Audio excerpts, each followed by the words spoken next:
Alright mates, gather around. I figured it's high time we dive into the nuts and bolts of this cracking game, Manor Lord. Now, if you've been following along, you'll know I've clocked in some serious hours testing all sorts of strategies and scenarios just to make sure I can bring you the good stuff. So, whether you're a seasoned pro or just getting started, I've got plenty of tips and tricks to share that'll help you rule your city like a proper lord. So, grab yourself a cuppa, sit back, and let's get stuck in. So, guys, the most important thing you need to get your head around is where you're going to position everything. You've got to think strategically, and that means knowing exactly what you're looking for. What you want to focus on is the green areas. Those are prime spots for barley, which is priority number 1. Barley's absolutely essential for upgrading your buildings to level 3, and trust me, you'll want that sorted as soon as possible. After that, you'll want to keep an eye on areas good for growing flax. That's the next thing on your list.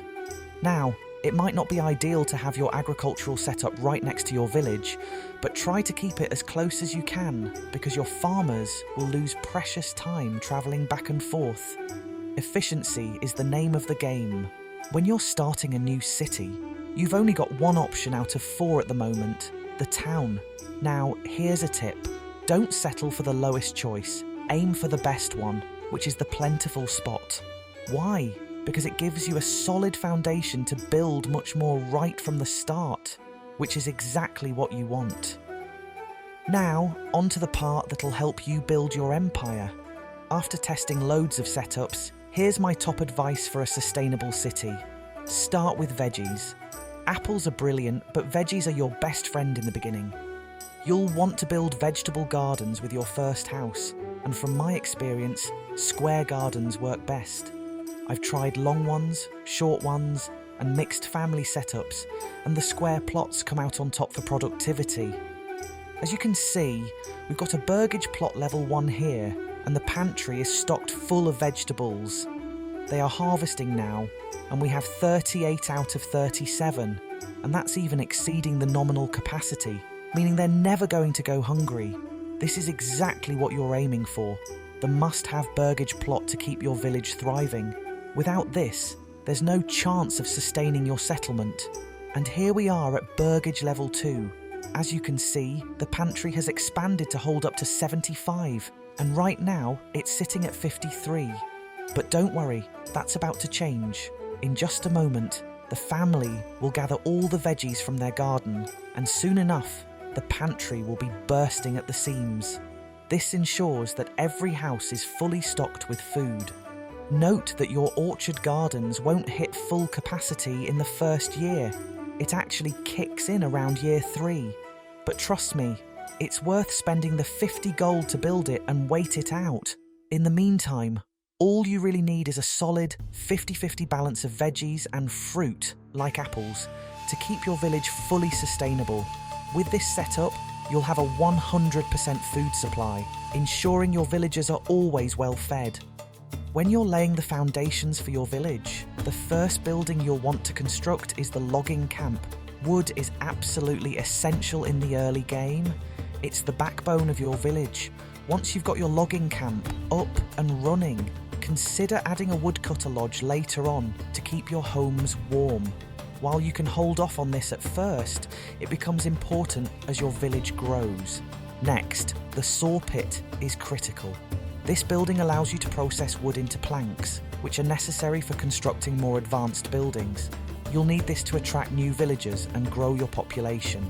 As soon as you've got 6 or 7 houses built, it's time to focus on the church, your first real milestone. The church not only boosts morale but also attracts new settlers to your village, helping you expand even further. When placing houses in your village, try to vary their directions and spacing. For example, you can create an ideal setup by positioning 2 houses within one plot. This setup allows for 2 families to occupy the space, which is especially useful when you need to expand the population quickly. However, in an ideal scenario, you might want to keep this as a backup plan. Once you upgrade a Burgess plot to level 3, you'll automatically get a second family living in the same space. As a small tip, make it a habit to always add roads behind your buildings. Without proper road access, your buildings might end up cut off, which seriously hampers movement and logistics. Trust me, you'll want to avoid that mess. So, get into the rhythm of laying down roads as you build. It'll save you a ton of hassle later on. Now, let's talk about how to spend those hard-earned development points, because we're not just throwing them around for fun, are we? First off, sheep breeding is where you want to invest. Sheep are like a walking win-win. Not only do they multiply like crazy if you let them graze freely, giving you a steady supply of meat, but they also provide wool, absolutely essential for advancing your village's clothing production. You'll get yarn from the wool, which is used to produce clothing for your villagers. So it's not just about keeping everyone fed, it's about keeping them warm and stylish too. More sheep equals more wool, and more wool means more yarn. And that, my friends, is what I call a win-win. So once you've got your sheep situation sorted, use that second development point on orchards. With this setup, you're building a village that's not only thriving, but also dressed to impress. But don't stop there. Your third development point should go straight into charcoal burning. Once you've made this investment, keeping your houses warm becomes a breeze, and you'll never have to worry about fuel again. This setup, sheep breeding, orchards, and charcoal burning, is the best approach for your first 3 points. After these, feel free to experiment with the rest, but from my experience, most of the left side development points don't bring much value. The only exception is deep mining next to charcoal, which is definitely worth considering after your initial 3 investments. Once your village is ready to upgrade to level 3, there are a few key buildings you'll need to establish, like a cobbler shop and a butcher shop, which are essential infrastructure for keeping your village running smoothly. Now, when it comes to the butcher, I've done a fair bit of experimenting, and there are 2 main options. First, you can use the butcher to process sheep into meat and hides. The hides go straight to the cobbler, who turns them into shoes, which are critical for further development.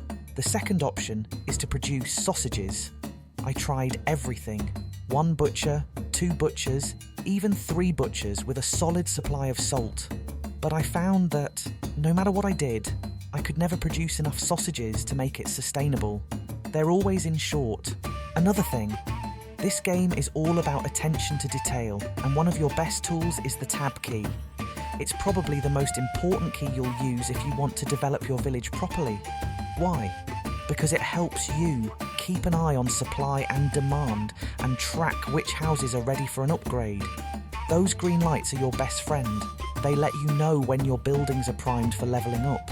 So don't forget, keep hitting that tab key often to stay on top. So here's the situation. I've got 40 houses lined up on each street, and there are 5 streets of them, all burgage level 1, and all packed with chickens. At first the village was thriving, but as soon as I threw in these clucking troublemakers, alongside houses producing pigs, things went off the rails. Chickens don't just lay eggs, they've developed a taste for my veggies and apples, and they're feasting like it's an all-you-can-eat buffet. Now, if you're tempted to get too attached to your piggies or fall in love with these chickens, let me stop you right there. I've even made an illustration of what happens when you ignore my advice.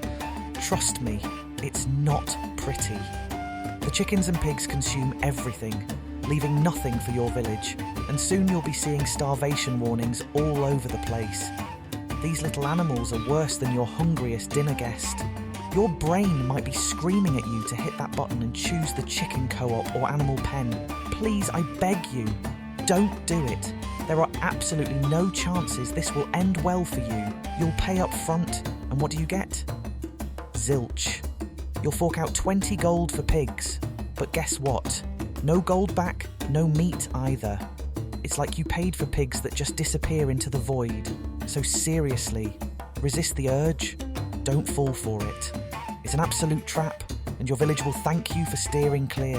I'm seriously starting to think the game dev is a proper veggie fanatic, like they've got some vendetta against meat. It's like they're pushing this whole eat your greens agenda. Alright, let's once again have a proper chat about these three so-called options: advanced scheming, trapping, and fish ponds. Spoiler alert, don't bother. I've tested them every which way, and they all lead to disappointment. You won't get any magical results, no sudden abundance of resources, just nothing. Honestly, it's like paying for a ticket to a show that never starts. So, before you dive into these money pits, remember this: your time and resources are better spent elsewhere. Save yourself the headache and avoid these at all costs. Right then, here's a cheeky tip for sorting out your orchard garden. You'll notice the plot sizes differ at burgage levels 1, 2, and 3. The best way to go? Plant 2 rows of apple trees on each side of your plot, 4 lines total. Trust me, this way you're making the most of every bit of land. Otherwise, you'll be stuck with awkward empty patches at the start or end of your plot, or even worse, both. So plan it smart, get those apples rolling and you're sorted. That's it from me. Happy gaming, mates.